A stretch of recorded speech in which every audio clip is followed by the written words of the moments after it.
future people? Welcome to Great Uncle John's weekly video log. This is week 21.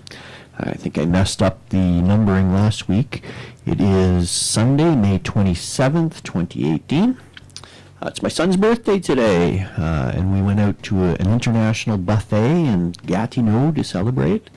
It's been a good week. Lovely weather. Elliot is in full bloom, my apple tree. I have some concerns because a critter nibbled at the bark at the base of the trunk, and close to 50% of the bark was lost. So I'm hopeful the full blooming is a good sign. So let's see.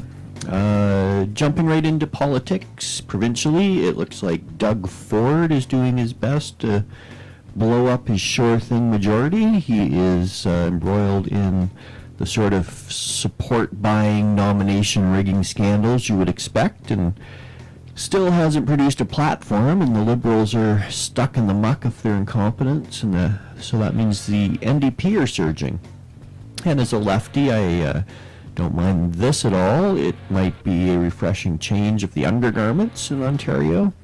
Long-time Ontario residents remember the last NDP government, which was a bit of a disaster with Ray Days and the like, and was followed up by the equally disastrous Mike Harris Conservatives. I don't think we can expect miracles from any of the parties.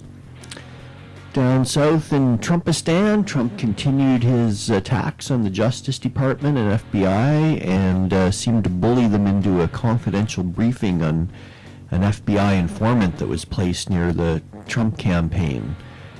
Trump claims this agent was spying for political purposes, and it seemed like his justice people held the meeting to quiet his speculation, which seemed to work. We haven't heard much about it in the last couple of days, but it is one of Trump's many lines of defense as he seems to become more cornered and desperate with each passing week. He bizarrely succumbed to China in the trade war he started a few weeks ago, promising to protect a Chinese phone company and their jobs and not moving forward with tariffs he had threatened. Free trade negotiations have gone nowhere with Canada and Mexico. Our country seemed to be almost waiting patiently for Trump to implode, like they're running out the clock or something.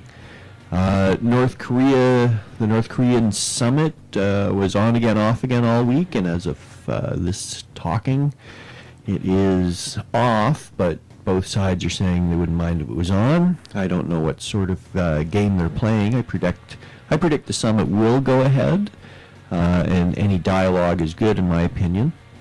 This week's big news revelation was, I think, there's so much you sort of lose track of it, but it was the uncovering of the meeting between the Russian oligarch, whatever his name is, and Cohen in Trump Tower in January of 2017 before the inauguration. And this rich Russian put a pile of money in Cohen's account and a few $100,000 towards the Republican Congressional Committee. No, the Republican... Anyway, the RNC, Republican National Committee, to pay for the inauguration, and it seems to have cost this Russian oligarch about $1 million to get his foot in the door of the President of the United States. So that's actually an affordable price, quite democratic. I could win the Lotto Max and retire and have some pocket money left over to influence the President of the United States, or at least get to hang out. Lots of pieces seem to be falling into place. A business partner of Cohen's in the taxi business is cooperating with the feds. There's a feeling that Mueller is close to doing whatever it is he is doing. Future people, but we are still in suspense back here in May of 2018.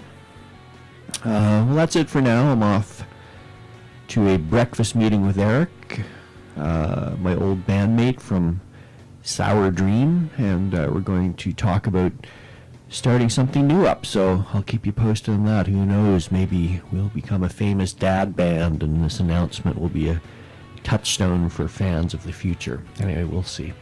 Later, future peeps.